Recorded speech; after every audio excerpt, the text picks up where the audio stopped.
John Steinbeck's The Peril is a classic among his works. Within those about 90-ish pages, it doesn't even last 100 unless you have really, really big text.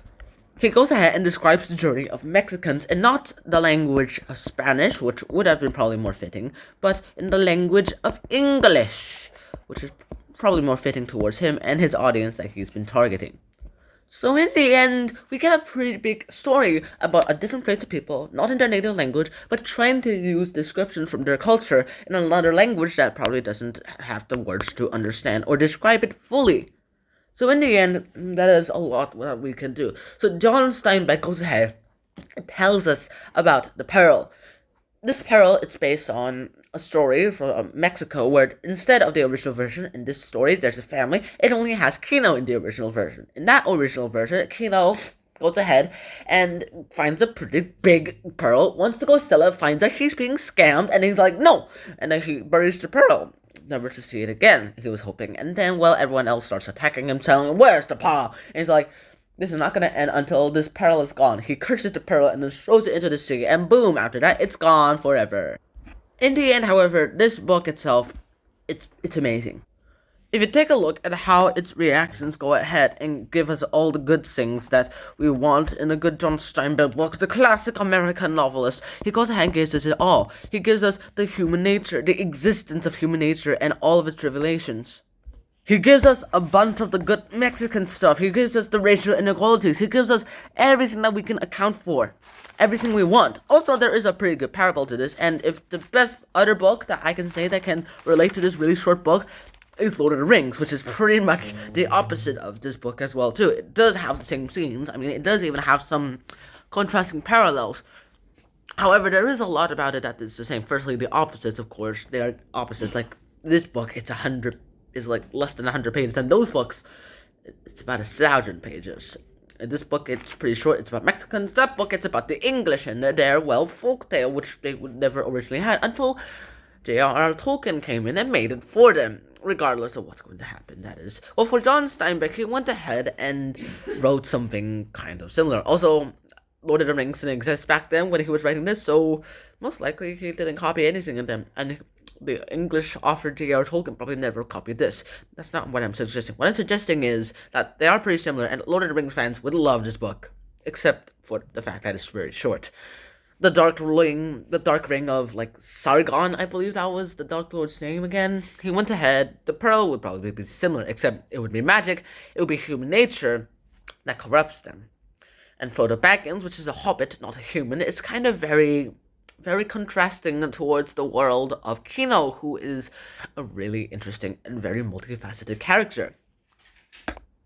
In the end, of course, there is a lot that we're going to need to go ahead and do to fix all of this. Firstly, human nature is always kind of corrupt. If you tell humans that, well, okay, I'll give you 1 gold bar, but then no more, and then you give someone a gold bar, and they've never had a gold bar in their entire life, they will suddenly want more gold bars. They will want more and more and more and more and more and more and more. Human nature is unsatisfiable. You give them more, they will want more. You give them less, they will still want more. And if you give them less, well, they will act a lot like iPad kids, but they are adults or whatever age they are. As you can see, this is human nature, our society, ourselves, it's kind of flawed ourselves as well, too. The Peril is not supposed to be a representation of that. It's supposed to be a little call towards those issues. Now, the Peril itself, it's fascinating to my own life, too, because apparently, I don't remember this, but apparently I was an iPad kid, too. That's a pretty big thing to go ahead and admit, but however, material wants are always things. It is, however, possible, as shown by lots of people, such as me and a lot of other people, that you can go ahead and take this down, take that materialism away from you. Of course, this generation, especially the youngest people of this generation, are probably arguably the most materialistic of all generations beforehand.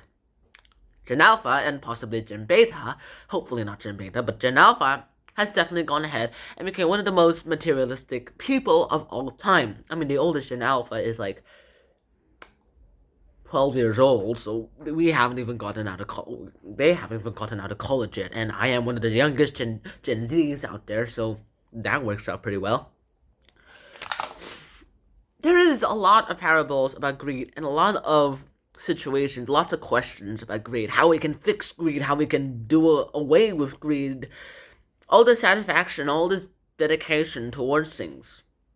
We might never be satisfied. Human nature never wants us to be satisfied. Every time we find something to fill up the space, we always create more space. And eventually that will probably exceed us. There is no limit, apparently, on how much stuff we would want. There is a limit on how much stuff we can get, but there is no limit on how much we would want. So how can we fix all this? Dedication, time, and money. Of course, grades are great things, and materialism and money are all great things. But sometimes you have to look at the morals of life. Maybe instead of materialistic things, go ahead and take a look at the mental being, the feelings, the welfares of all these things. John Steinbeck goes ahead and is a pretty good example of this. He lived his whole life in morals, dedication to morals, writing books about morals. Books are a great thing. Nowadays, digital devices go ahead and make us do things. It limits our creativity. You might also say it expands our creativity, but other people sometimes say it limits our creativity. Now, I'm not sure which camp I am in here right now, but firstly, I think that it's just time to go ahead and move on. What does that have to do with creativity? Well, what I was trying to say was read books. That's one of the ways you can go ahead and free yourself from the evil of this human nature. Once you get yourself out of this human nature, there is so much more. There's so much freedom you can do. Do some good for others so you can get the reciprocation of the feelings. Don't do it for the money. Do it for yourself. Do it so that you can make a better person. Instead of the money of dollars and yen and won and yen and euros, do it for the money of the mind. It's always worth it.